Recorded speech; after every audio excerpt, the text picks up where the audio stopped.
All right, all right. Welcome to episode number 2 of the Not an MSP show. It's not.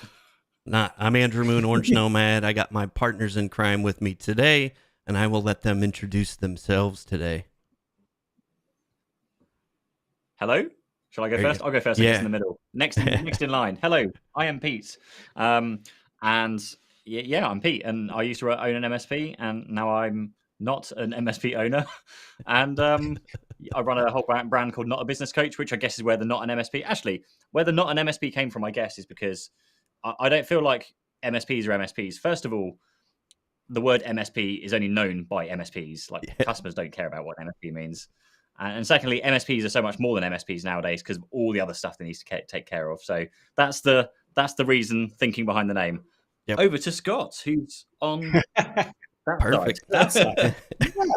I'll catch that ball. Thanks. Hey. Oh, wrong side. Hey everyone, I'm Scott Riley. Can we? There we go. We'll do that next week. We'll put that in there. I always get confused by the sides. I'm like, I always do the wrong side. Go ahead, Scott. Didn't mean to interrupt you, bro.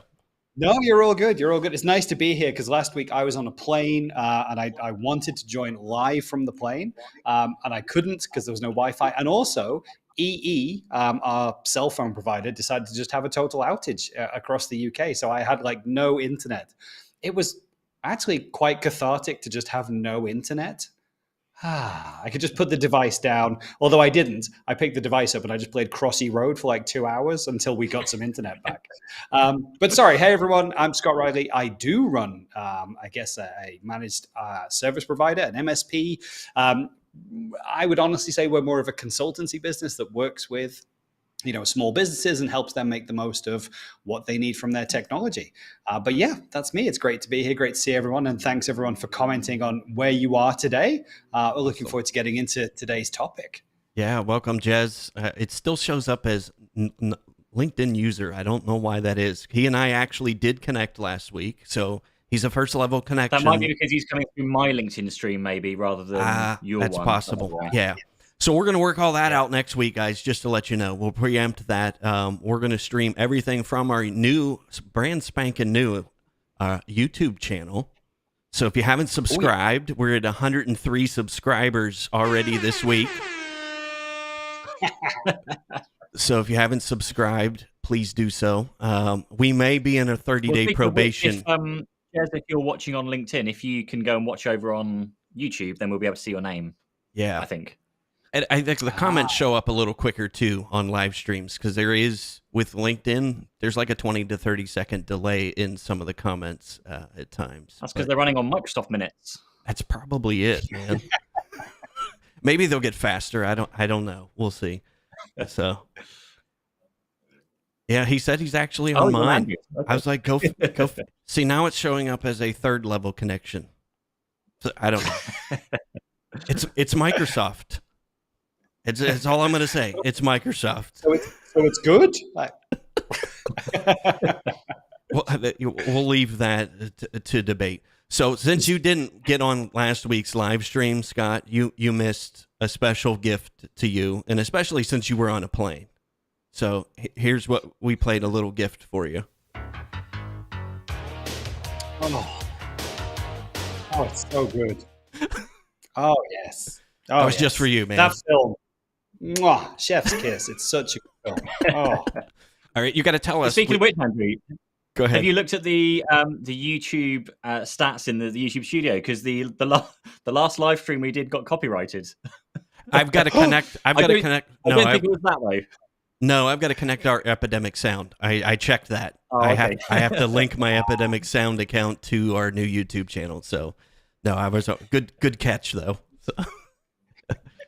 All right, Jez, he looks like he joined the party over on YouTube, so he said enough LinkedIn. So, oh, we can see him, yeah. And I want to say I've been seeing all of Jez's videos that he's been putting out on LinkedIn in the last week as well. Yes. Absolutely smashed it, buddy. I've seen so many. I've never seen so much of your face, but that is a good thing, right? It's really nice to actually see you and hear you. So no, it's awesome, and keep it up. I love it. Yeah, good. So you'll have to tell us, how was Top Gun? Don't give any spoilers away because I do want to go see it. But tell us how it was. It's like it's simply it's a love letter to the original Top Gun film. So if you like 1986 Top Gun, it's just that, but more. It's so good. Nice. It's so good. Like me and my wife sat there, and like every now and then we would just look at each other and giggle about how much fun it was. It's just the same. It's just more of the same. It's so good. They didn't try to fix anything. They didn't try to modernize anything. It's just Top Gun. Love it. Gotcha. Yeah, I know they haven't been super flattering with some of the pictures of Val Kilmer and how we all age. Nobody ages as good as Tom Cruise, I guess. So. Well, yeah, but you've got to bear in mind, I think now because of I believe he does have throat cancer, and because of that he doesn't act anymore. And so for him to even be in the movie at all was just awesome. And they made a really good, they used him in a really good way. I think it's really cool. Good. That's awesome. Yeah, I always liked that character in there. The Iceman. Yeah, Jez said he gets copyrighted twice last week on TikTok and remember to connect his account. Yeah, I always miss that part, so forget that step. All right, so Jez says, yep, he appreciates the compliment on his videos. You have to keep people familiar, huh? So, yeah. Yeah, got to stay top of mind. That's what it's about. Some of us have faces for radio. Your videos Scott did quite well. Your bloopers reel.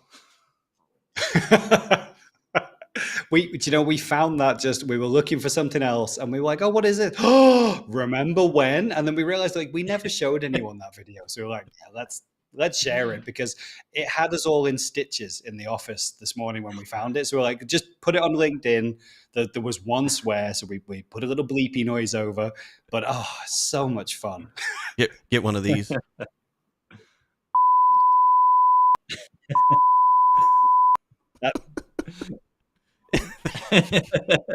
I just need to get a little eCam bubble, like over your mouth.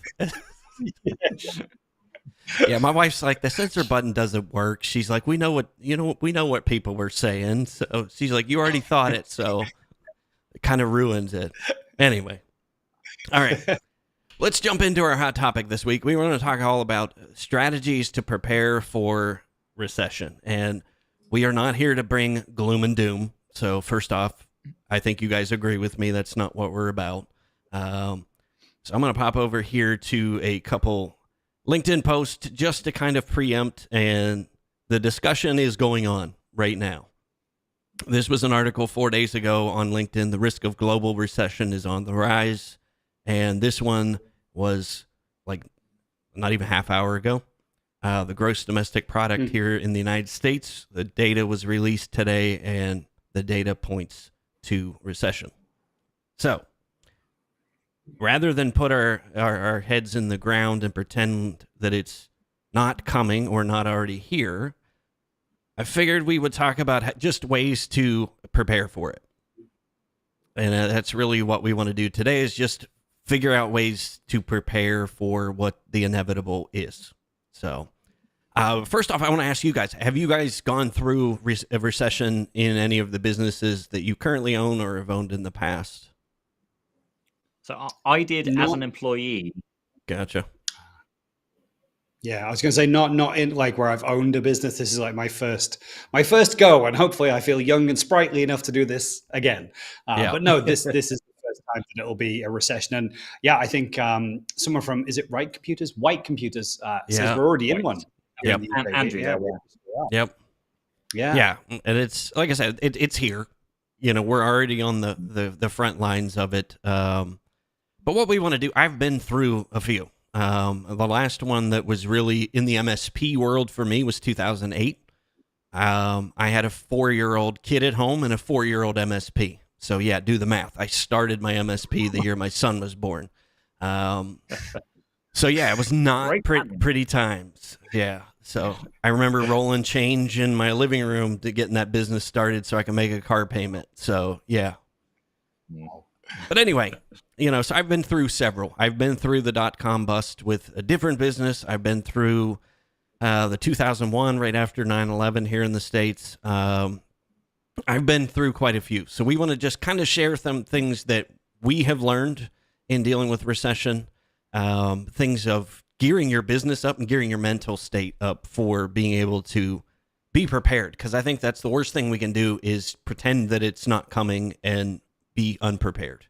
So we're going to talk about just different ways, different tips and techniques today.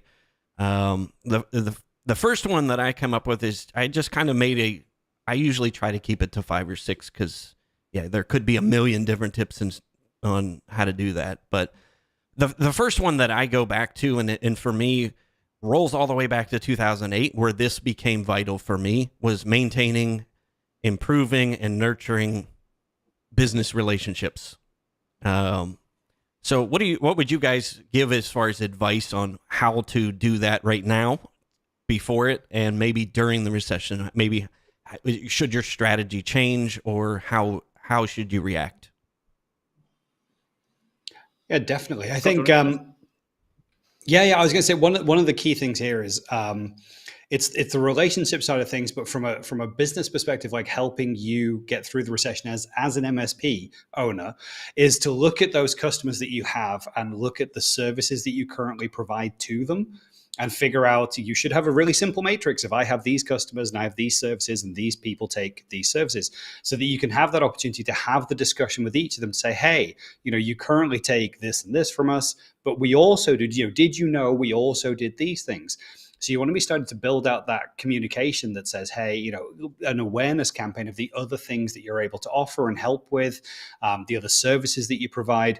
And it's got to keep communicating with them. We've got to improve our communication now. Now is not the time to go quiet. Now is the time to be seen. And so if we can, and it'll, we'll come down to these other things that you can do. But if you're a player manager in one of these agile MSPs, or if you have someone whose role is to be like service delivery manager or account manager, now is the time to really start getting in and talking to your customers. What's happening in their industry? What's happening to them specifically?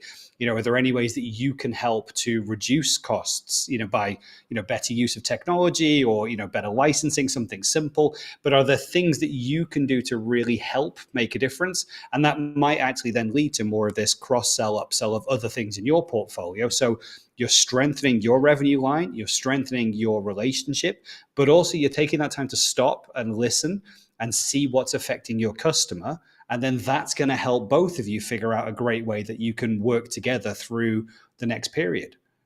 Yeah, brilliant. Yeah, I think very, very similar things. And it is the key time when you stay in touch with clients. And that's the thing. Like, most people will just nail down, they'll get their heads down, they'll focus on whatever they need to focus on. And they'll kind of forget the customers are there, kind of, because you're just so busy doing the day-to-day stuff. But that is the time when you want to be vocal, when you want to be speaking to your clients, to your prospects. You want to be checking in with them, making sure they're okay as much as you're okay. And also, just from a marketing perspective as well, I think it's good to be sharing what's going on in your business to like the public kind of forums. And I know not everyone else is kind of FA with that, but I love sharing and being very open of, how you're doing. Basically, are you winning clients? Are you losing clients? Have you had a tough month? Like, what's been the crap that's been thrown at you this month, and how have you dealt with it? Like, that kind of stuff from a marketing perspective, and certainly on LinkedIn, performs really well. So it can do quite well to be sharing that kind of stuff and get your reach out a bit further, and potentially even get some new prospects in through that way.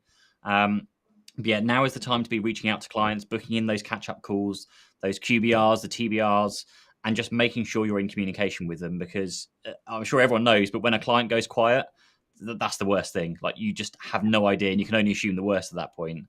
If they reply back at least and say, hey, it's okay, or we're struggling, at least and you can deal with things. But it's certainly, in my experience, the ones that go quiet are the ones that normally end up like liquidating, falling through, whatever it might be. So just try and get that communication and going, and just look at it an opportunity. So for me, yes, I wasn't running a business when the last recession happened in like 2008 side of things, but I actually started my business in 2011. So it was like the very tail end of that recession. And it was a really good opportunity, because that's some great time to be, starting a business, trying to grow out of it, taking on some new clients that have been through some tough times. And someone comes in that's got that level of expert knowledge, is perhaps not as expensive as other people are. It's a great opportunity. So I think that's a really good time to be able to go out there and start really pushing your services. Like Scott said, assess and have a matrix of what you've got, know the services you sell. There are really, really fantastic ways. There's tools built into all your PSA tools that allow you to get the data out. Tools like BrightGauge will be able to allow you, and I did this with my MSP. So we use ConnectWise. We had BrightGauge that we could do a matrix, and exactly like a matrix with ticks in that said the services we sell, the clients we offer them to, and literally you could just look across and go, oh, okay, that client, they've got IT support, but they haven't got a lease line. They haven't got a phone system. Yep. So the first thing it did for me was that I could show my staff, so there was no awkward conversations of, oh, hey, your lease line's down. You need to go and phone your lease line provider. Yeah, that's us. You need to do the work. That was kind of what it firstly fixed. And then secondly, it was a fantastic tool for account reps to actually know where they could upsell and just approach the clients. Because no matter how many times we would say, do you know we also do lease lines? Do you know we also do phone systems? We would still have the phone calls that come in saying, hey, so we've just signed up for this 5-year deal with this like telco company for a new phone system. They've installed a new broadband system. Can you come and set it up? It's like, hey, if you'd have told us about it, we could have done that without the additional cost of a broadband line for a start. And it's just, it always happens. So there's never too many times to remind them that you also do other things than just like the thing that they're doing at the moment. Exactly. And that was one of the things, especially like during 2008, I was still kind of new as an MSP, and I did what everybody else. I was looking for new leads. I was looking for new business. And then when that all dried up, when the referrals stopped because nobody was spending money, that's what I did. Okay, now let's go back. How do I take better care of my clients? And I started too late when I had them. I got too far behind in that process. But the thankful thing is everybody that was a client in 2008 was with me in 2014 when I sold. Every single one of them. I didn't lose a single customer. And one of them, I went from, $75 a seat to 2014. I was at $563 a seat. And that's a whole different episode there. But it's about selling your value, selling more than just managed services. There's a lot more to that. And yeah, that was not a standard managed service contract. So for those of you who are ready to throw stuff at the screen, saying that, exactly, I took advantage of clients, there was a lot more to that, and it was a lot more than the typical managed service offering. So yes, a lot of customization, a lot of handhold, a lot of things that we did that, it's funny, no other MSP since we sold has done that for them. They've gone through 3 other MSPs since 2014 because nobody's willing to do the extra things that we did, and I charged for it. I made money on it. I provided value. But yeah, it doesn't have to be complicated. Your TBRs, these catch-up meetings don't have to be a formal process with numbers and graphics and where you're trying to sell anything to them. I think, Scott and Pete, you touched on, it's about that relationship. So one of the things I did is just, hey, we want to provide lunch for your staff. We're going to bring in, pizza or salads, whatever it is. And we just want to sit and have lunch with you and just talk about things. And just doing those types of things ahead of time like that, you hear a lot more in those conversations than you would in a formal TBR, QBR meeting. And that's what I was looking for. What are some other things that I might be able to solve problems for them? Not just in their business life, but it's work life. There's no work/life anymore. It's just work life. So anyway, so let's welcome a couple. What do you guys think to the... Go ahead. I've always had this thought in the back of my mind, or saying, maybe I picked it up from somewhere, but like an MSP is a recession-proof model, because in a recession, people are going to pay you to fix the stuff. When you're out of the recession, people are going to pay you to buy the new stuff. What do you agree with that? I don't think it's necessarily recession-proof. I think the difference, at least my take going into this next one, that seat at the table that we've been striving to get for years, to be seen as a legitimate, part of business and a critical part of a business. I mean, that's what COVID gifted us. I mean, people realize our business literally cannot survive without technology. So I think in one sense, there isn't anything that's going to, because that's what I changed the title of this show. I initially was talking about that, Pete. I think you and I, how to recession-proof your MSP. I don't think you really can, but I think it's going to be easier this time around if you're prepared. Like if you're taking these steps, things that we're talking about right now, I think that will help you. But I think the seat at the table that IT has can't be undermined or shoved under the rug anymore. So I think that is one gift that we've had. So I do think it's back to what a point that Jez made earlier, just when we were talking about video. He's saying you got to stay in front of people, right? You've got to stay front and center. A lot of this, a lot of times I think QBRs can get missed, TBRs can get missed because, hey, the service is running great, and the support tickets are being handled, and everything's great, and we can go quiet on the customers, and I think we shouldn't. We shouldn't be afraid of keeping sending out those reports, those while you were sleeping reports. Whilst this month we've done so many tickets, we've blocked so many threats, but whatever it is that you have in your kind of monthly reporting, but just make sure that it's getting there and it's getting read, because the reason why people turn off services like IT support is because they don't see the value in them. Yep. And so you have to keep showcasing that value. And it's not, I talk about tickets and, protecting from viruses, things like that. That's the small stuff. But building this relationship and keeping that communication open is going to evidence, that you do have an actual partnership. You are really there to understand what does their business need from technology. And yeah, do you know what? It's going to be a lot of heavy lifting maybe than we've done before, because it's easy to fight to win the customer, get the deal, get the managed service contract sold, and then have them handled by the service desk and all those tickets getting handled really well within SLA.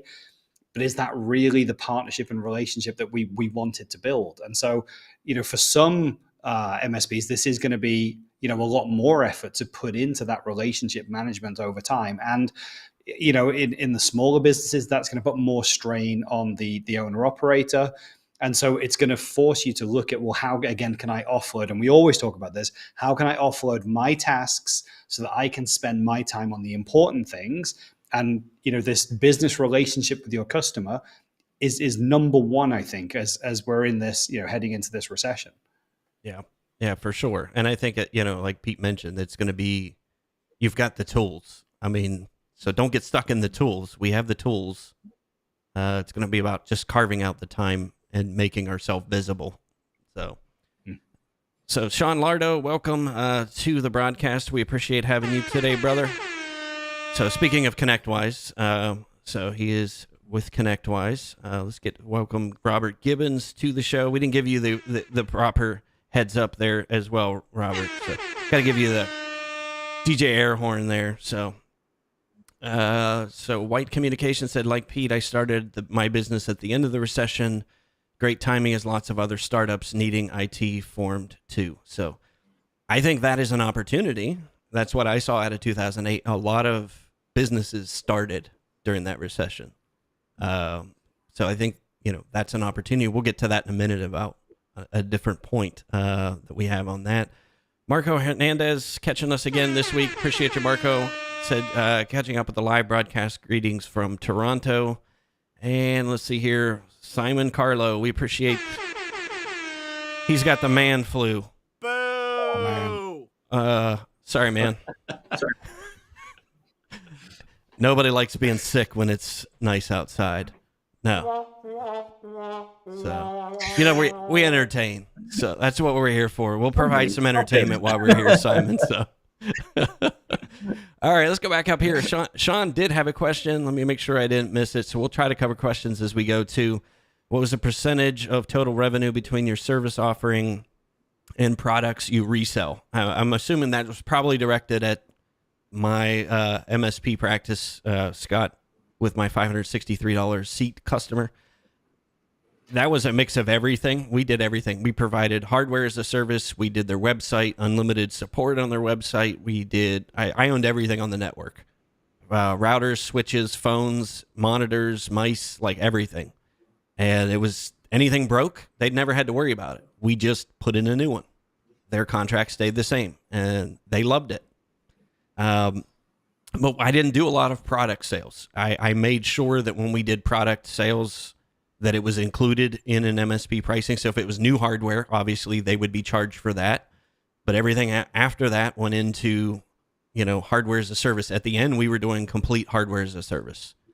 And standardization made that really key for us to get to that point of $563 a seat. Because every single client we had the exact same servers, exact same monitors, exact same computers. The computers were, if it was a desktop, it was only one of two. If it was a laptop, it was one of two. So we knew every single thing in our customers was the same. So we were able to streamline so much. And I learned that in 2008. That was one of the things we started doing. It is very difficult to maintain networks when everything is different. When you're doing one-offs in every network, it is very hard to grow that way. But that's what I did during that recession. I got good at the processes. We figured out, okay, what hardware are we going to supply to our customers to make this easier to grow? So that was my game plan going forward with that. Jez did have a question too. What are the top tools for keeping in touch with your customer? I'll let you guys kind of comment on this, since you're more recent with some of the tools that are out there. I mean, Jez is already there. He's on TikTok. He's doing well. Yeah. Actually, there was very timely, because there was a message I sent out this morning on LinkedIn and had an email this morning or yesterday. HubSpot have just changed their pricing plans to go from, you used to have to spend like £600 or £700 a month to get their marketing automation, which is like, if this happens, then send these emails or do this thing. They've now brought that down to the basic kind of starter pack, which is $40 a month, £50 a month, something along those lines. And it's the reason why I started looking towards ActiveCampaign, because they did have those features in that lower down package. So if you were looking at HubSpot and just thought it was too expensive, then it might be worth revisiting again. But just making sure, tools like your email, reaching out through phone calls, like manual process of pick up the phone and phone them, those kind of things can work really, really well.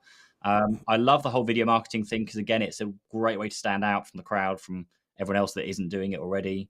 And even tools, I've started using I think I said last week, the Bonjoro thing that Nigel uses from the Tech Tribe, just to be able to send video messages so anybody that signs up for my newsletter through any of the lead gen materials that I've got set up now, they get a Bonjoro video sent back just to say, hey, thanks for downloading it. What else can I do to help you? And it's a really nice way to, and I've had a few replies back saying, wow, I wasn't expecting that at all. That's the kind of stuff that helps you not just kind of do the thing and reply back and stay in touch, but really stand out from the crowd as well. So big fan of anything video related, just really helps. Yep. Yeah, don't overcomplicate it.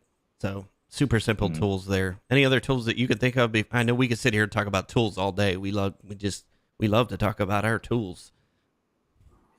No, I think, Pete, you nailed it. I was also thinking Loom instead of Bonjoro, just that nice way of putting your face in front of things, that asynchronous video messaging that, like, I see my wife and her family do all the time on WhatsApp. They're just sending each other one-way video calls.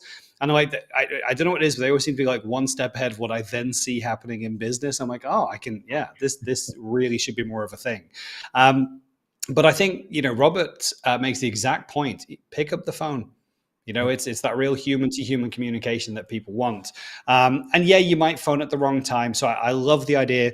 Like, we have things like Growably now when you look in Tech Tribe. So we're sending out like regular newsletters. We're sending out what's happening in our business. We're putting things on LinkedIn to showcase, wins and personality and, what we do and how we help. So I think all of these different ways that we're doing this kind of one-way communication that just keeps going out there, that just shows we're still here, we're real people, you can like us and you can get to know us that way, and we do the right things that can help your business. But then it's really got to be like some of those while you were sleeping reports, showcase your value. What have we done for you this month, Mr. Customer? So that, and not in a boring, long-winded 20-page report PDF that no one's going to read, right? Find a nice way. It's a simple email. It's a simple, hey, we did some cool stuff for you this month, but just keep it lightweight so that people have got the time to go, oh, cool. Wow, yeah, they've done some great stuff this month. Okay, move on. But it's there. You sowed that seed. So when the monthly invoice comes in, I know these guys are doing good stuff. When the renewal comes in, these guys do good stuff. I know that they do. But picking up the phone and saying, hey, how's things going? How's your business? Are you growing? How are you finding things in the recession? One of the biggest things that I think we'll probably talk about this shortly is like, what are the offerings that you have? One of the big things that we're going to see in our customers is going to be mergers and acquisitions. So have you got a set of consultancy or tools or proven methods that say, hey, you're buying another business or you're being bought by another business. Because if they are buying another business, you want to give them a really nice way to integrate that business, those two sets of technologies together, maybe 365 tenants, pull all that stuff together and make life easy for them so that you can extend your IT support over the business they just bought. If it's the other way round and your customer is the one that's being bought, well, hey, you still want to keep the IT services, right? So how can you showcase your value that you are the best people to pull these two organizations together and help manage it ongoing? Now, that's going to be tougher in that way round, but you can still have this opportunity to have that conversation, showcase your value, have a proven way to do it. Pete, go. Go. So I put my hand up. One thing to add to that, because I mentioned it to a guy this morning when I was speaking to him, that exact scenario, if your clients are getting bought out or something's happening and you don't really know what's going on, that's one of the exact reasons why you should be credit checking your customers. Because if you are credit checking and monitoring your clients, it will tell you if the whole board has resigned and a whole new board has been appointed. And it's at that moment you can go, oh, hang on, something's changed here. Let's pick up the phone. Let's phone the customer and say if we can get, can we get a meeting? Can we just catch up? Again, just drop in, get pizza for the whole, the whole staff. Make a reason to visit. So you are first and proactively in the doors rather than kind of being the one that finds out 3 months later. By which stage it's like, oh yeah, well we've worked with these IT people for the last 2 years, so we're just going to bring them in and they're going to deliver our IT now, which has happened a few times. Yeah, LinkedIn, by the way, will do the same thing for you if you have LinkedIn Sales Navigator, because I monitor that. I still have a lot of legal clients, so I'm starting to see a lot of that, whether or not they're slowing growth, and they will. That is a lead up to a couple things that we're going to cover in a minute. What you can do, but when you start to see that, they know it's coming too, and that's one of the things that they're doing is to get ahead of it. So when you see people slowing down, how does that work in LinkedIn? Sorry, Andrew. It tells you that their staff numbers aren't increasing like they normally do. Yeah, if you have them, like if you're connected to people inside certain companies, it will actually tell you whether or not those companies are slowed growth or accelerating growth. Because I've actually seen a couple that are accelerating growth right now. Because that's the other thing a recession opens up. It opens up opportunity. Because unfortunately, there are going to be people that aren't going to be with us on the other side of the recession in business. So there's opportunity there. But yeah, if you set that up in Sales Navigator, I don't know whether you have to set it up as like an account lead. You can mark them as a lead, but I don't think I generally don't. But it just, when I go into Sales Navigator, it tells me these companies have slowed growth. These companies have accelerated growth. And it's based upon job offerings that they have posted through their LinkedIn company page, and also people who maybe worked for LinkedIn are now working someplace else. So when people make those updates, they can see that there's an exodus, and it will tell you. So that is again another trigger thing. If we were talking tools, that can come to the rescue for sure. So, all right. So let's see here. Make sure we didn't miss any questions. Did I miss any, guys? Before we move on to the couple. I love Eric's point. Eric says, hey, phoning people up is easy for us to say. His kids, 17 and 20, they won't even pick up the phone to order a pizza. I totally get that. Again, in the same way though, but like a quick Teams chat message, across to your client, pretty much we have open federation on Teams. So again, just a quick message. Hey man, how's things going? Can we have a quick catch up? And even just having that catch up over Teams, just having that quick chat.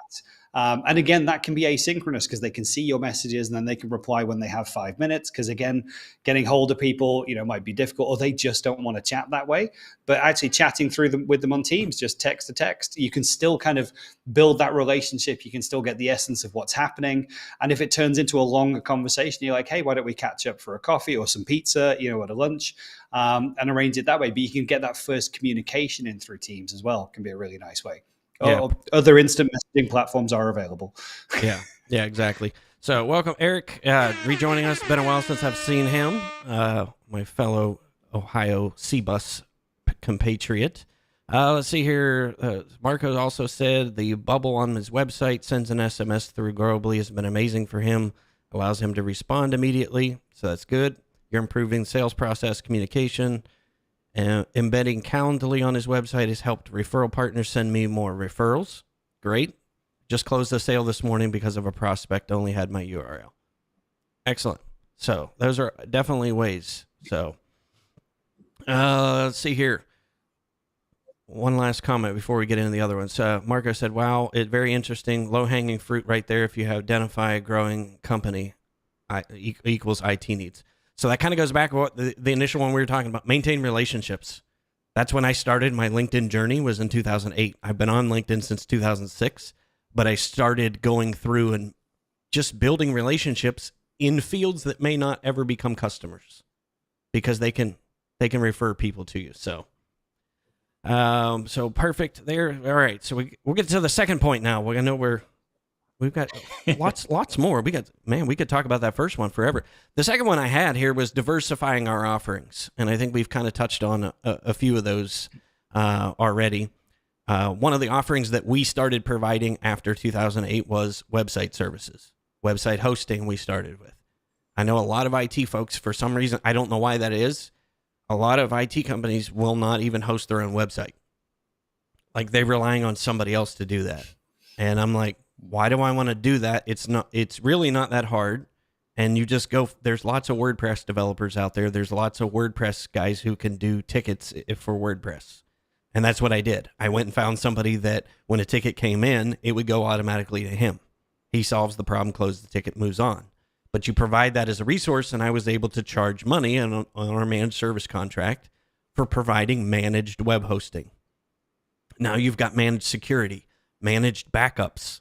Nobody's backing up their WordPress site. Nobody's watching to make sure stuff's not getting in there. You guys can all charge money for that. So you guys have any other ideas on that you might want to maybe throw in the arsenal that people could think about? I definitely think, yeah, diversification, absolutely. And I'm kind of diversifying what I'm doing a lot at the moment. I wonder if there's anything out there, like kind of like Scott's doing at the moment with building the course, because I love having like a digital product that's low maintenance, low overhead. I'm not quite sure what that could entail from an MSP to an end user, but there's got to be something like that you could develop that's useful to an end user or an end prospect.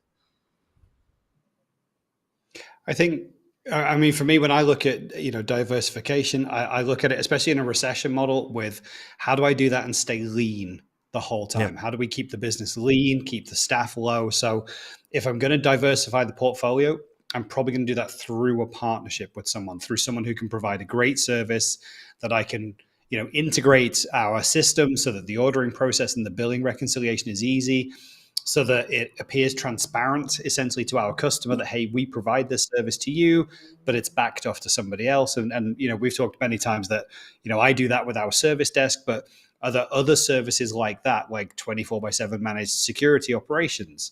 Because cybersecurity is going to continue to be one of those huge things that MSPs either have to build in-house and do well in-house, or partner up with someone who's going to, deliver that in a really great way that you can just kind of do. Like, I look at it and go, I want to take that as cost plus margin and sell it through to the customer. I can diversify what I do. I can keep up with other organizations who do what I do, but it means I don't have to try and get more and more expensive staff, more and more, people on the payroll. How do I do it in a great way that keeps us lean? And I think that's going to be really important, to help, push through the recession as well. Yeah. So just, you think of anything else that MSPs aren't offering? Yeah, I'm just thinking out loud. This might be a really stupid idea, but why doesn't someone already offer this? So as an MSP, you have a service where you just basically vet other people's quotes, or you vet other people's IT support kind of services and plans that they're on. So basically, if I'm a client and I'm kind of not sure if what I'm paying is right, or maybe it's too expensive, or maybe it doesn't include everything, or includes too much, then there's a service where I pay a low fixed flat fee, whatever it's going to be, of $50, $100, $200, something like that. And the MSP takes it on, reviews everything, goes, no, that's all fine. You're paying about right. There's a couple of areas you could do with improvements or changes on, but gives them an idea on kind of what they're paying for. And maybe you have as a rule, like, we will not quote you. Like, if you approach us and buy this service from you, we will not quote you. because there's always that worry that, of course, you're going to just try and use it to shill your own services and use it as a prospecting tool as well, which perhaps there are ways of doing that. But yeah, I don't know if that is that a stupid idea, or just why doesn't that exist already? Because that sounds like it would be great potential lead generation as well if you worded it and got the structure right. I've seen. I feel like we need a. Go ahead, Scott. Go. Oh, I was going to say, I feel like we need an independent website that has like, unbiased reviews. That it's almost like the TripAdvisor. Like it's this much, this is the service, and this is how good it is, and this is how much they charge. Because you can get that for all kinds of software. I feel like if you were to do it as an MSP, it would naturally just feel slanted towards you, or perhaps a partner that you work with, who, you can recommend, oh, well, you're paying too much. Maybe if you work with these guys, I mean, we're not going to quote you, but perhaps you could work with these guys over here. And then there's a rebate scheme. Now, I'm not saying that is the case, but I think that's how the buyer is going to perceive that. But I love the idea. I wish there was an independent place where people could kind of go, hey, let me benchmark what this looks like. I had a call a couple of weeks ago from someone who was, they're starting up a business, and they were just trying to get an idea of what do managed IT services cost in the market. And I was like, well, I know there's some organizations that will charge between this and this per seat, for basic, reactive, almost like that good, better, best, and just giving them some steering price points. Absolutely no intention of, buying from us or me selling to them. But I was like, I'm happy to give that advice. I just think customers would be suspicious of it. Like if we were to say, hey, we have this service. Yeah, I think I kind of agree with you there. But I think that is one of the things that I would clarify. It's a question mark that if people aren't happy with their IT services right now, a coming recession is going to make them jump ship. Just if it's cost savings or whatever. So there is going to be, I think, more opportunity during that recession where people knuckle down and actually figure out we need to get what we're paying for. So I would love to see somebody just do a live stream like this and say, what is in a typical managed service contract and what does it mean? So this is, even if you just gave that away for free, and just that way, it's just an education piece, right? At least people know what those terms mean, and they know what to look for and how to compare apples to apples. On next week's show, just now writing down idea. Yeah, Jez will beat me to it. He'll have it on TikTok in like 20 minutes. And again, it doesn't got to be super. I mean, you could actually split that up. You could do it in one live stream. Like I said, it doesn't even need to be live. Just sit and record it, snip it up, and repurpose your content. We talked a lot about that. But yeah, that could be a perfect lead gen for like MSPs to work on across like the recession. Like to have that kind of material and content, you just have to be very, very careful. Like Scott said, that it's not, oh, hey, come and buy IT services from us at the end of it. It needs to be as independent as possible. Even if you have bring someone else on to do that piece and just use that as, delivered by this completely independent third party. Here's the information. So it's completely detached. But I think that's a fantastic kind of bit of lead gen. I think it's brilliant in that, that's how we did our lunch and learns. I didn't sell anything. All I said, I would just cover points and I would say, make sure your IT guide is doing this. Make sure your IT company's doing this. And I wasn't selling anything. And for my customers that were sitting in the audience, it was, if you're already our customers, we're already doing that for you, by the way. So you don't need to worry about that. But if you want to check us out, at least you know what you're paying for. So, and again, multiple things there. But yeah, just think about some things you can do there. I love this comment from Sean: automate everything. So yeah, you may have some downtime. It may get slow. There may be less leads. That's the time to do these things. And that's when I knuckled down in 2008, and we started building those systems in ConnectWise. Everything was super dead simple for text to log time so that we could track it to make sure we're profitable. Every single thing was automated that we could automate. So yeah, for sure. So Robert said, sorry guys, he's got to jump off. So go ahead, Scott. I just had an idea and I think it's great and I think I should do it myself, but I'm just not that kind of greedy person to keep it to myself. So I'm going to be stupid and say, look, this idea of like a nice recorded webinar or something, like how much should you pay for outsourced IT services, and give people some real examples, like 50-person business, 100-person business, what can they expect to see in the market from like good, better, best offerings, and what are the typical price points and what's included. Then go and update your website. Have a landing page on your website that helps someone just get a rough idea of how much managed IT services costs from you, with sliders. How many people do you have? Do you want us to work 8x5? Do you want 24x7? Do you want like our standard package that includes these things, or are any of these things important to you? Tick, tick, tick. And as it's doing that, it's just adding up a price on the right-hand side per seat to give them an estimate. It's a rough estimate. It's not a set in stone quote. But it helps someone who's never worked with you before look at you and go, oh, right, okay. And I can see the variables. If I add this, it's increasing the price. If I take this out, it's decreasing the price. I can now get a rough idea. And then there's a button that says, hey, do you want to chat? Cool. Get in touch. Maybe it's a Growably link, or it's a chat now on one of the chat bots. Or, it's an opportunity to just book in with your Calendly to say, hey, I'd like to have a chat about IT services. But again, it's just that, really easy way for someone who isn't an IT expert to do a couple of sliders, get a couple of these are things that are important to my business. I work in a regulated industry. Tick. Okay, well, this is probably going to be important to you. Couple of checkboxes, couple of sliders, not asking for their email address, not trying to harvest any data, just let them make the decision and get a rough price themselves. And I know we talk about this all the time. Should you put your prices on your website or not? Well, this is down to your comfort factor, right? Yep. But here's an opportunity for someone who's never worked with you to watch that webinar, go to your website, play around with some sliders. If they see, they like what they see, and you're the guys that are being out there and putting the prices out, and we all know, like Marcus Sheridan, this is how he started, like make the prices available, right? Yep. If they're interested, they're going to come to you. That's them doing the research. It's that zero moment of truth. They find out the price. They figure out what's included in the service. They can compare it to what they're paying today, service and price, and then they can decide they might want to buy from you. I'm stupid for saying this is something I am immediately going to go and plan with our dev team for the website. Someone's going to beat me to it, right? This is like the exact thing that I've been looking at yesterday. I'm looking at some coaching for like improving courses, and because obviously I've got a course that I run and coaching side of things. So I'm looking for coaching to help me do better coaching and courses. And I know because someone else has told me that it's about like 12 grand's worth to invest in. But when I went to sign up for their course or like look at the website, the only thing it had me do was apply for a place. There was no pricing at all on the website. There was no like, this is what's included. It was just like a really long and annoyingly long application form. I couldn't be bothered. Like I've got bored. I'm now looking at other courses because I kind of want to know exactly how much it is, how long it goes on for, like what I'm going to get included within it. And like buy now. Like it's on them to prove the value that I'm going to get. It's not on them to vet me first.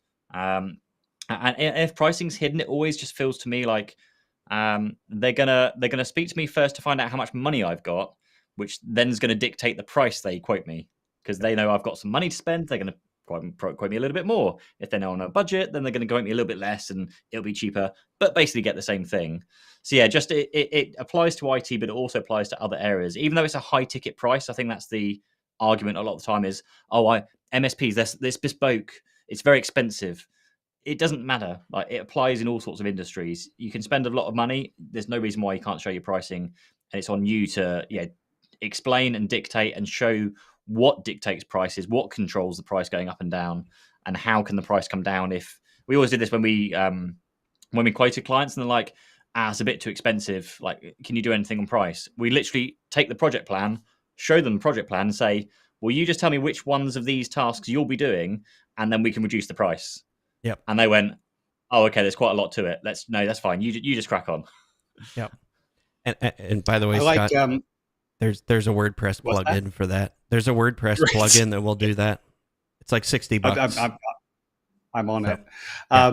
I like Simon's comment. He says, hey, we've had our prices on the website since 2012. Yeah. And I like that. I'm looking at your website right now, and I can see you've basically got good, better, best. I love it. It's perfect. My challenge, I think, to you and to me, right? Because this is the idea that I just had for our site, is to go, how can we make that more accessible to the customer who doesn't really understand IT services? How can we, have them like check a couple of boxes maybe and give them a total price per month? things like say, like, I'm in a regulated industry. Well, do you know what? This is probably, you need more of these types of things. I'm in this type of organization. Okay, well, you probably need these types of things. Is this type of business issue important to you? Because then it'll help them differentiate between those three packages there. I might be way off. I've taken 2 seconds to look at your kind of good, better, best, but I'm just trying to think more, for ourselves, how do we make it super accessible to people who don't, they look at your website, they look at my website, and they go, I don't know. These IT guys all talk the same language, and it doesn't mean anything to me. How do we make it more accessible? That's what I'm asking myself. Yeah, and I think it again, it goes back to why nobody's doing it. Everybody's afraid. Sorry, I mean, it's just people are scared to do it, but you don't know until you try. But guess what? What you talked about, Scott. If I go through and I watch that recording, and by the way, that recording of that webinar can be on the same landing page with your slider, so you can actually explain those things to them, have it bookmarked in the video. Just saying, where you can walk through those things, what they mean. So if you're not sure what this is, click this up here, this chapter in my YouTube video will explain what that is. So they don't have to watch the whole thing, but it's there. But guess what you have if somebody's gone through that process and then they actually book time on your calendar. That's the holy grail of what we want as an MSP, is a hot lead. That's somebody who's ready to do something that is clear they have a problem. It's clear that that what they've tried isn't working. They've gotten clarity. Now you need to give them the confidence that you're the right person. So if I'm going to book time on your calendar, I obviously think you're the right person. Now I need to get them committed to actually making that change. So you're working through those 3 C's of marketing. But again, everybody's afraid to do it. So, yep, Simon says the same thing. It is a great starting point. And I think if we do that, again, that's what makes you different. I get that question all the time. How do I differentiate myself from everybody else? Doing the things that people are afraid to do. Sorry, that's the easy. You want the easy button? That's the easy button. Is it hard work? Yeah. Is it uncomfortable sometimes? Things we're not comfortable doing? Yeah. Is it going to be worth it? Only time will tell, but I can tell you it will be. All right, let's move on. We're kind of running out of time. So we covered that. Maintain, improve your relationships, diversify your offerings, protect your cash flow. We've kind of talked about that. Go through your own expenses. Figure out what you need, what you can cut. Help your customers to do the same thing. And that way, again, if you have friends that are accounting firms, that might be a great webinar. Things that you can do to help your business plan for the coming recession. Do a webinar with an accountant for your customers. Just saying. One thing that I've actually kind of scrapped the idea of doing it on my channel because I don't think it fits in like my particular YouTube channel or my niche. But something that MSPs could focus on is trying to educate people around telecoms costs, because there's a load of posts going around on LinkedIn right now about people that have been stung for like 7-year-long telephone contracts that tie them into ridiculous, like thousands per month for like only like 10 seats. So just re-educating just re-educating businesses in general on this is what a phone system should cost. Kind of what Scott was saying, but just on phone systems. This is what it should cost. This is the cost per seat. Do you need voicemail? Do you need any add-ons? A price calculator? No contracts or short-term contracts or year contracts? Absolutely fine, but there should be no reason in today's world why you're signing up to a 7-year term at thousands per month for a phone system. So just something like that could work quite well to just try and reduce costs. So on that kind of aspect, just educating again. Yeah, exactly. And if you're wanting to produce content that's different, you have to do exactly what Pete said. You're giving me context at this point with your content. I now know, okay, how do I make this fit for me? And that's what that education does. So I felt bad because somebody posted, hey, I've been putting out content for a year and getting nothing out of it. But I went and looked at his content and it was the same as everybody else's. This company got hacked today. This company got hacked, yesterday, or this. You're just giving me a bunch of random content and not giving me the context to how do I use that? How does it benefit me? So people I turn it off. Like if I'm scrolling through my feed and I don't see something that's going on in my head, I just keep scrolling. But that is, I think to me with video, if it looks like someone else has produced it, as in like they've paid for someone to make it for them, that kind of thing, it just looks like a generic kind of what we say about websites. Like if it's just full of stock things, like stock video, stock photography, I just generally ignore it. I know it's probably not going to be very good. It's going to be generalized, and I think personality what wins above all else. Like personality, exactly why it worked for Jez. It was him literally holding up his mobile phone, talking to the camera for like a minute, and everyone's seen it, and it's picked up like 2 clients from him. I think in the last month or the last 2 weeks, it's been nuts. Yeah, and that's what proves it. I went to his LinkedIn page, by the way, went through his bio. He owns 2 pet rescues. So the guy's into dogs. So I'm like, that's what you need to be talking about, occasionally sprinkling that in on LinkedIn. That's what people want. You're bonding over something that you both have interest in. And then, oh, by the way, in addition to running 2 pet rescues, I also have an IT company.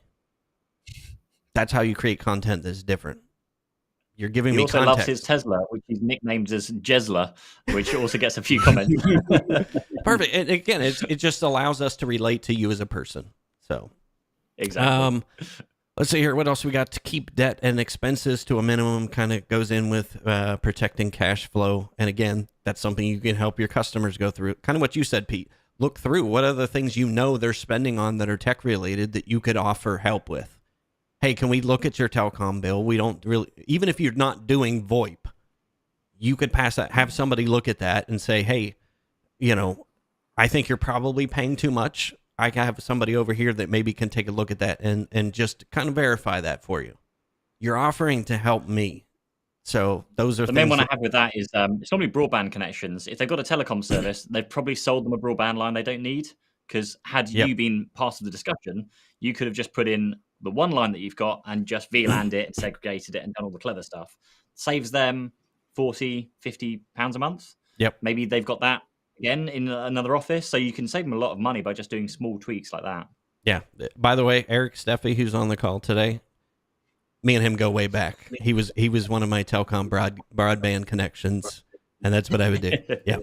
So he knows, but that's the connection I had. I didn't resell broadband connections. I didn't want to get into that end of things, but every single customer has a broadband connection they're spending money on. So I wanted to have contacts where I knew that the customer was getting helped. People like Eric allowed me to do that. But I would reducing cost. Just go to your Zero, print out a P&L, take all your expenses, and just literally go through line by line all your expenses. And we did a process where we would put a green, or we export to Excel, highlight the stuff in green that you can't change, it just needs to stay as it is. Highlight the stuff in orange that you think is worth trying to negotiate, if you can do.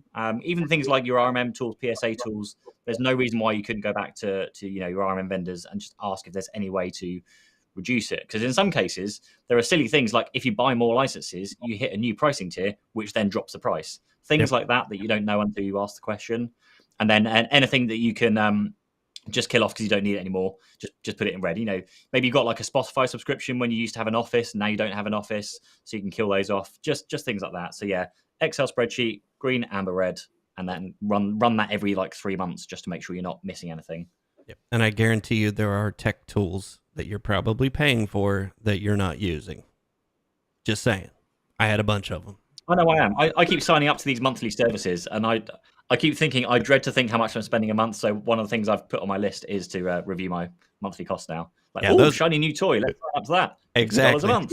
And I know those of you who are watching and listening are going through the same thing. I guarantee you there's probably $200 or $300 a month you're paying for tools that you're probably not using them or not using them to the full. So, yeah.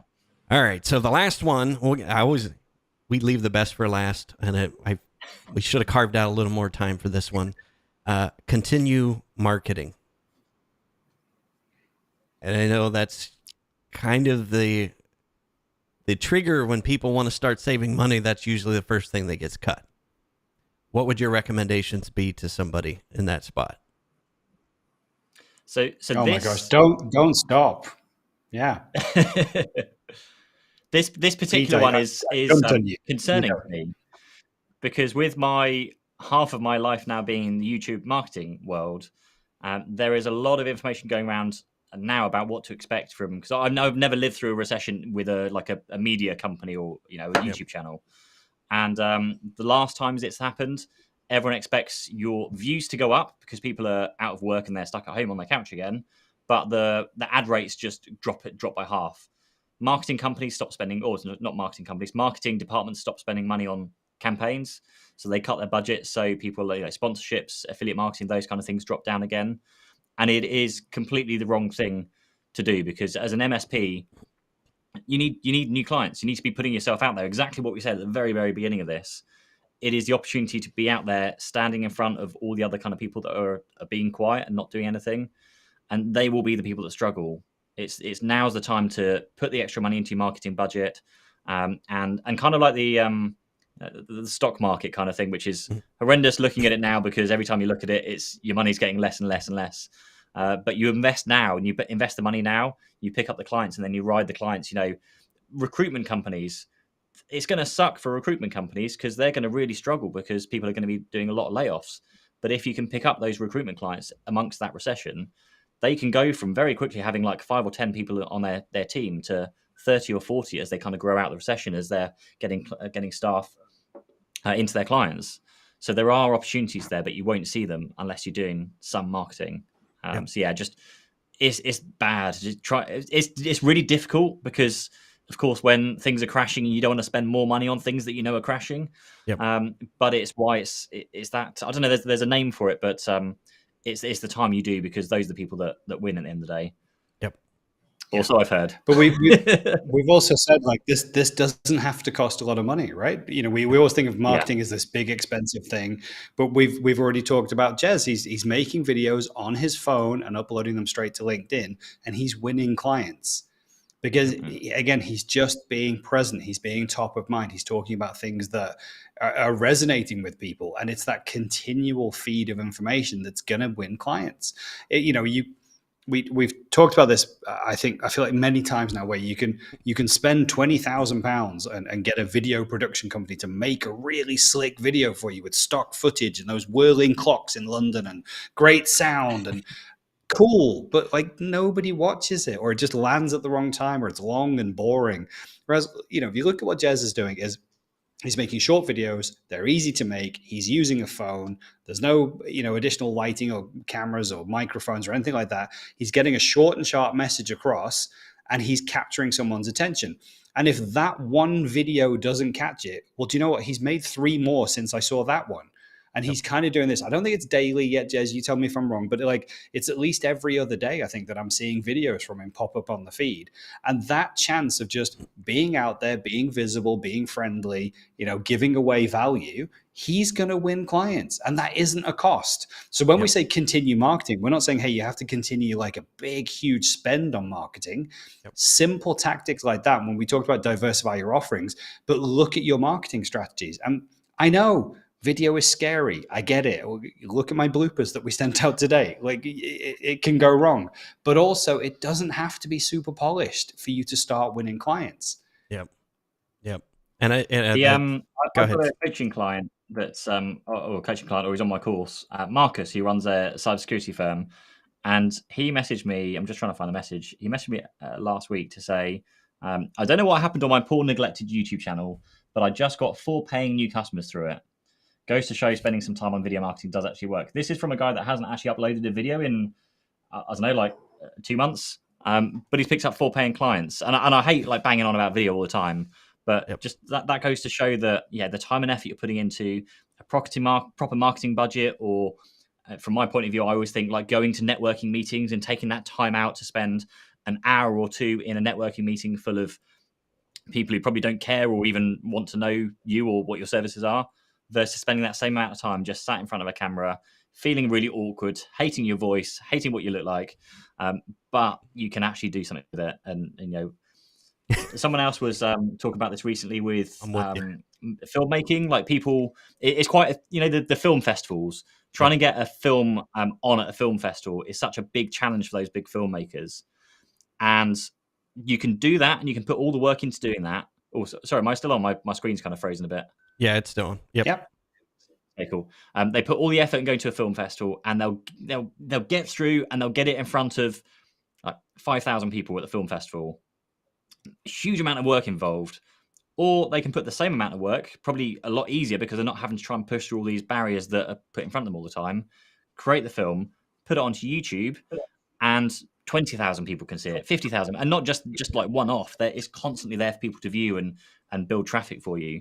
Yep. So sorry to bang on about video again, but exactly what Scott said is just it works. There's a reason why the three of us are sitting on a YouTube video live right now. And people are probably going to listen to us on a podcast in their cars in the next week or so, or on replay. There's a reason why we do it, because it bloody works. Yep. And it's difficult to get over the barriers of looking and sound and technical challenges behind it. But like we've seen with Jez, mobile phone, bloody TikTok, for God's sake. Like I just read his message, it's like, it's sodding TikTok. Like, of all places to pick up clients, it's TikTok. Yeah, but it works. Yeah, I love why that. People shouldn't at least be giving it a go. Yeah, his last comment, what I found is people who don't normally engage with your content have started engaging and sending him DMs every other day or so is the plan. So for his videos. So yeah, nice. Keep up the good work. Perfect. Smashing it. So do you guys have anything? I think we'll end it here. I want to be respectful of everybody's time who's listening, watching us live. But yeah, any other parting thoughts that you would have? I was going to see if we can do a cool. I was going to see if we can do a cool trick where I pass got the dollar through the video. We'll have to think Andrew, that. There we go. I told you. I always get it wrong. He's got actual dollars. Yeah, I would only have pound notes. I have one, technically two. Move your clients to pay in advance if you're doing professional services. Get people on direct debit. Because again, your cash flow is going to be super important. And so if you're still on 30-day terms, getting paid after 30 days or later than 30 days for a piece of professional services work or hardware, no. But if that's still happening to you and your MSP, you need to get it paid sooner. Okay, so take that bold move to get paid sooner. I'm having to go through that journey myself of going, no, we need to get paid in advance, or we need a 50% deposit on this piece of work. It's been a tough mindset to break through. But if you're still there where I was, you need to change that and definitely get people on direct debits so that you are automatically claiming that money from their bank each month for those invoices. Yep, for sure. On the flip side of that, I'll also add just to vet your suppliers as well. I've seen a few people have messaging in the groups I've got where they've bought something from a potentially new supplier because they had stock where it was like impossible to get a hold of stock anywhere else, and they've lost the money because the supplier's basically done the whole like sold it before they actually had it kind of thing. They don't have it in stock. Oh, now I'm sorry, I'm waiting for stock to come in now. And in the meantime, they're just holding on to their money and won't give them a refund. So yeah, just vet your suppliers as well, I'd say. Dangerous world out there. So. All right, I think that's all. Yeah, that's all we've got. I'm gonna plug one more time. Subscribe to our YouTube channel if you haven't already. That's where that is going to be our new home starting next week. We're going to be streaming strictly from our YouTube page. So definitely subscribe, hit the notifications so that you are alerted when we put out new content. But yeah, any other, Scott, you have what is your webinars tomorrow, isn't it? Your 2-hour mega stream. Yeah, so we're doing 2 hours live. What could possibly go wrong? We are how to secure your Office 365 tenant. And essentially, we're going to do what no one else will do, I think, is we're going to go through and show exactly what we do and how we set things up and how we secure things, all the stuff that we charge good money for, to go through and just give that knowledge away. And so I really hope it's valuable. We've got nearly 200 people signed up now, which is phenomenal. Absolutely phenomenal. We put the invite out on the 1st of June, and here we are like a month later, and 200 people almost have signed up. So we're so excited. The whole room is like a jungle of wires in the main office next door. So we're excited to get through it and just share and learn and teach and show people. And hopefully it's really valuable. But that'll also be on YouTube as well, so people can go back and rewatch whenever they want. Sorry, I'm a Community. Have you watched that show Community? Oh yeah. Oh, I love Community. Magnitude. Yo, pop. I had to get that. That was for my son. Yeah, he's like, you got to put that on your show somewhere. I'm like, all right, why not? So, Gideon said yes. Good work. So yes, check out Scott's mega live stream tomorrow. Pete, you got anything coming up this week between this week and next week? No, so I'm actually going away on a so I'm a member of Entrepreneur Circle, and they've got this thing called a boot camp, or is it boot camp? No, the implementer they call it. So Tuesday and Wednesday next week, I'm going up to see them in Birmingham, where I basically sit with them for 2 days, and they've got a team of experts around you. People are like Google Ads, Facebook ads, website design, like email campaigns, direct mail, and you're basically there just to put the work in and make some things. So I'm basically there to some lead gen campaigns, getting some Facebook ads going, getting some possibly LinkedIn ads going, just trying loads of new stuff, because as with marketing, it always changes. So keep trying new things, test it, see what works, and take it from there. So yeah, that's my plan for next week. Awesome. It's Sunday night. I've actually got asked to be on Ecamm Live Network, their live stream on Sunday night. Cool. So I'm pretty excited about that. As you can see, I'm a huge Ecamm fan. So if you're curious what we run this show on now, it is run strictly through Ecamm. So if you want to check out Ecamm, Pete and I are fans. Now Scott is now a fan as of this week as well. He's actually going to be doing his live stream through Ecamm tomorrow. So we'll have to come up with... Super easy to use as well. Yeah, really easy. Yeah, super simple. I absolutely love it. Pete and I both use it. I use it for live streams. I use it for all my video content. Live streams, online courses, videos, whatever. All done in Ecamm. So, all right, guys, that will wrap our show for this week. Thank you again for sharing your earbuds with me and sharing your screens with us live, those who are tuning in live. And if you're catching us on the replay, thank you. We appreciate you. Appreciate everything you do and the contributions to the Not MSP channel.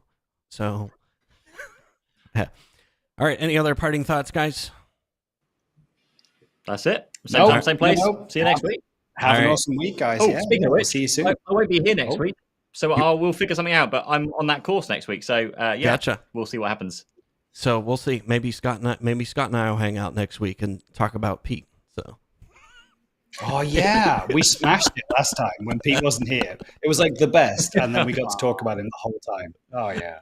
Maybe we'll do that. We'll plan a whole show on the things we love and hate about Pete. So I'm just kidding, man. Yes. All right, guys. I will see you next week. Take care. Be safe out there.